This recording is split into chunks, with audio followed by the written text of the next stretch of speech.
Je vous invite à entrer dans un monde où l'imagination n'a plus de frontières. Ici, plus rien n'est rationnel et le quotidien côtoie l'extraordinaire. La réalité, elle, peut basculer à tout moment dans l'horreur.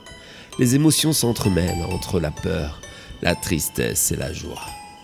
Dans cet endroit, vous allez vibrer. Vous allez ressentir beaucoup d'émotions. Vous allez vivre. Bienvenue dans mon imagination.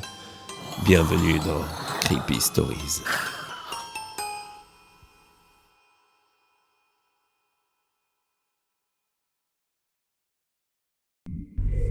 Hiver 1973, Aix-en-Provence. La journée a été douce pour la famille Brignol, au point d'avoir passé ce dimanche dans le jardin de leurs parents à profiter des derniers rayons d'un soleil clément, mais désireux de se retirer pour laisser place aux journées plus fraîches de l'hiver. Toute bonne chose ayant une fin, les voici sur la route du retour, leur voiture qui progresse sur des petites routes de campagne sinueuses et mal éclairées. Le père, Marcel Brignol, discute avec sa femme afin de rester éveillé, car il est tard, et ce dernier a bu un peu plus que de raison lors du repas du soir, pendant que leurs deux enfants, eux, dorment sur la banquette arrière. Malgré ses efforts, ce dernier fait une légère embardée sur le côté. Il glisse pour finir sa course dans un petit fossé. Par chance, personne n'est blessé. Les enfants se sont même à peine réveillés. Mais la voiture s'est couchée sur le côté, embourbée dans le petit fossé qui délimite souvent les champs de la route. Après avoir jaugé la situation, Marcel explique à son épouse et aux enfants qu'il va devoir aller chercher secours auprès d'une habitation proche afin d'appeler une dépanneuse. À cette époque, les portables n'existaient pas. Il ordonne donc à sa femme et à ses gosses de l'attendre sagement là, en s'enfermant dans la voiture. Après avoir acquiescé, ces derniers regardent Marcel s'éloigner dans la nuit sombre sur cette route déserte, où tombe d'un coup un épais brouillard. Marcel n'y prête guère attention, occupé à presser le pas, tant cette situation ne le rassure pas. Il peste d'avoir été si peu prudent, et de s'être laissé tenter à boire un peu plus que de raison. S'il avait été plus raisonnable, il n'en serait pas là. Perdu dans ses pensées, il ne s'aperçoit pas que tout autour de lui, un épais brouillard s'est intensifié. Celui-ci l'entourant presque, jusqu'à ce que ce pauvre Marcel entende ce murmure qui s'élève de ce brouillard dense. « Es-tu vraiment une âme pure? N'as-tu donc rien à te reprocher ?» Prenant conscience de l'étrangeté de la situation, il se met à paniquer et se dit que perdu comme il est dans ce brouillard à couper au couteau, il est plus prudent de retourner à la voiture. Il fait alors demi-tour et se met à courir dans la direction de celle-ci. Il court et court encore, mais le brouillard, aussi étrange que cela puisse paraître, le poursuit. Les murmures aussi. « Es-tu vraiment une âme pure? N'as-tu donc rien à te reprocher ?» Il court à en perdre haleine. Son souffle vient à lui manquer, mais sa voiture n'est plus qu'à quelques centaines de mètres. Alors qu'il l'aperçoit, il se sent saisi par des mains puissantes, des mains qu'il ne distingue pas dans ce brouillard dense. Il semble happé par celui-ci, tandis que sa femme et ses enfants assistent impuissants à ce spectacle effrayant, d'une brume épaisse tournoyant autour de Marcel, criant jusqu'à disparaître. L'épais brouillard stagne alors quelques secondes, semblant flotter dans l'air, laissant apparaître les yeux d'un bleu très clair, avant de s'évaporer dans la nature. Madame Brignol et ses enfants ne seront bien sûr pas pris au sérieux lorsqu'ils raconteront l'étrange sort de Marcel. Les habitants des alentours préféreront mettre ça sur le compte de l'émotion de la petite famille. Pourtant, depuis quelques jours dans ce coin de France, un épais brouillard semblait se déplacer à la recherche de quelque chose ou de quelqu'un. Hiver 1925, Lyon. Hubert Delarieux n'est pas peu fier de sa belle après-midi passée auprès de sa maîtresse, Elisabeth Mondeville. Il faut dire qu'elle est autrement plus attrayante physiquement que sa rombière d'épouse, Micheline Pourvaux. Elisabeth est bien plus sensuelle de sa personne, et le lui a encore prouvé tout au long de ces dernières heures. Mais comme il faut bien retrouver le foyer conjugal, ce dernier remonte la rue Chanzy, dans cette petite ville de banlieue de Lyon. Il fait frisquer ce soir-là, mais par-dessus tout, c'est surtout ce soudain brouillard qui inquiète Hubert. Alors, il presse le pas. Et même si la maison d'Elisabeth n'est qu'à quelques centaines de mètres de la sienne, il préfère accélérer pour éviter de se perdre tant la brume est épaisse. Et alors qu'il avance, il entend. Es-tu vraiment une âme pure? N'as-tu donc rien à te reprocher? Ces murmures lui glacent le sang. Instantanément, il pense à une mauvaise plaisanterie, d'un idiot dissimulé dans ce brouillard dense. Il se met à courir, mais se sent saisi par les pieds, par des mains puissantes qui le tirent dans le brouillard intense, qui tourbillonne tout autour de lui en couvrant ses hurlements de terreur jusqu'à ce qu'il disparaisse à tout jamais. Hiver 1989. Oulgat. Marie Kiewicki regarde la mer s'agiter en cet après-midi fraîche. Elle contemple ce bout de plage de sa petite ville de Normandie où elle vit depuis sa plus tendre enfance. Cette plage qui se recouvre d'un épais brouillard. Celui-ci est fascinant. Il semble se déplacer tel un être humain. On y distinguerait presque des bras, des jambes et même des yeux. Elle le regarde, perdu dans ses pensées, seule sur cette plage d'Oulgat où il fait si frais. Elle repense à cet après-midi de dispute avec ses parents à cause de son petit frère. Elle sait que ces derniers le préfèrent à elle.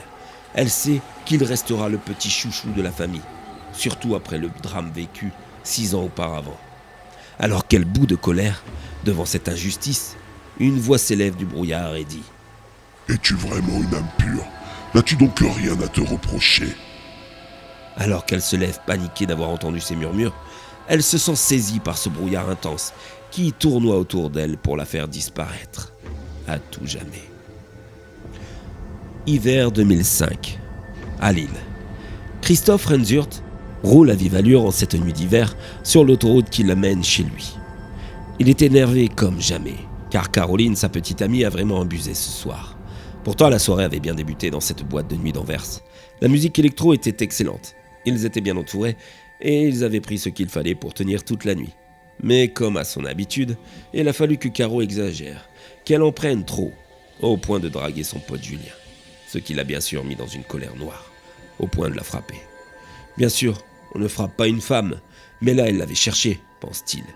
Et alors que sa voiture fonce à toute allure sur cette autoroute, il est d'un coup obligé de ralentir car un énorme brouillard dense est tombé subitement sur ce dernier. Il donne un coup de frein, un peu trop brusque, et fait un tête à queue, avant de finir sa course folle sur la bande d'arrêt d'urgence, sans encombre. Après s'être remis de ses émotions, il sort de sa voiture en soufflant, pensant qu'il l'a échappé belle.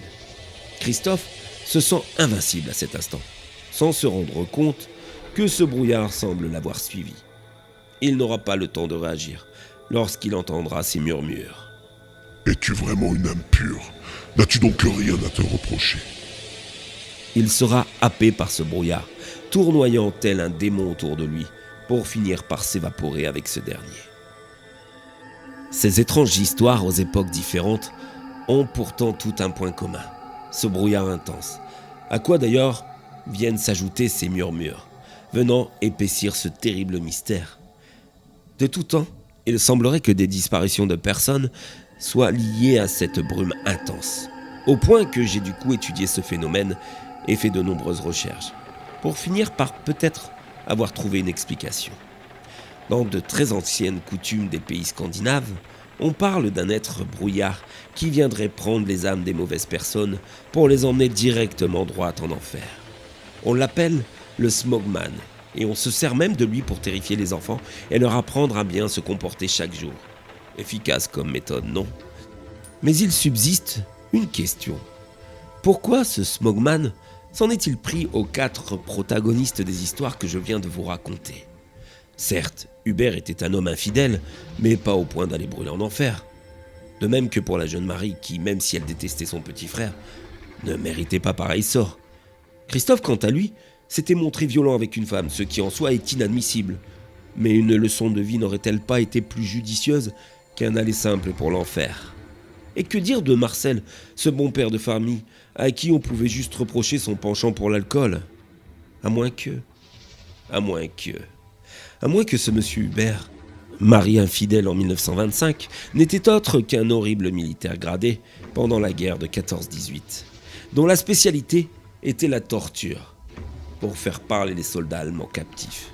C'était un virtuose des pires sévices corporels, y prenant même un malin plaisir.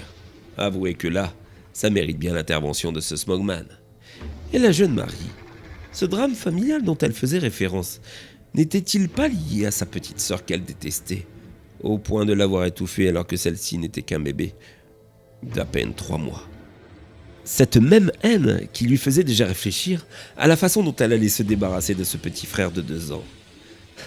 La visite de Smogman est amplement méritée, non? Et pour Christophe, ce jeune homme abject qui a déjà à son actif de la violence conjugale et de la consommation de stupéfiants. Bon, un bien joli dossier. Mais Smogman est venu pour une toute autre raison. Ce cher Christophe était aussi un beau pervers, ayant à son actif plus de 6 viols commis à l'aide du GHB, cette terrible drogue du violeur. Oui, Smogman a eu bien raison de venir nous débarrasser d'une pareille ordure. Et Marcel Brignolle, mon cher père, que j'ai vu disparaître devant moi cette nuit de 1973, alors que je n'avais à l'époque que 6 ans. Qu'avait-il bien pu faire? En fouillant toutes ses affaires, ma mère a fini par le savoir. Une nuit, alors qu'il était parti chez notre oncle, il avait tellement bu qu'il a dû dormir chez lui. Mais le lendemain matin, alors qu'il prenait la route pour rentrer chez nous, enfin, il a renversé une gamine qui se rendait à l'école en vélo. Sûrement parce que ce père abject n'avait pas complètement fini de dessouler. Et comme un lâche qu'il était, il a préféré enterrer celle-ci dans un champ, plutôt que d'aller se rendre à la police, faisant de lui un meurtrier pitoyable. Je ne remercierai jamais assez Smogman de m'avoir débarrassé d'un tel paternel. Finalement, Smogman n'est pas une mauvaise entité. Il nous débarrasse des vermines qui empoisonnent notre époque, qui en a grandement besoin. Dans ma longue recherche, j'ai découvert, pour je ne sais quelle raison, que celui-ci revenait parmi nous tous les 16 ans. Et oui, 1973, 1989, 2005, 16 ans. Et toujours en hiver. Vous savez quoi? Hiver 2005, plus 16. Je vous laisse faire le calcul. Vous voilà prévenu. Il va bientôt revenir. Et il est temps d'apprendre à se méfier du brouillard. Il est peut-être temps aussi de se poser une question. Es-tu vraiment une âme pure? N'as-tu vraiment rien à te reprocher?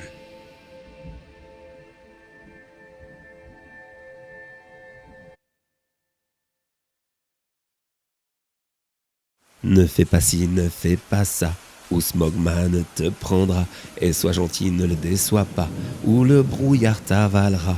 La brume s'est-elle épaissie chez toi, c'est qu'il s'approche à grands pas, et si jamais tu entends sa voix, c'est qu'il est venu pour toi.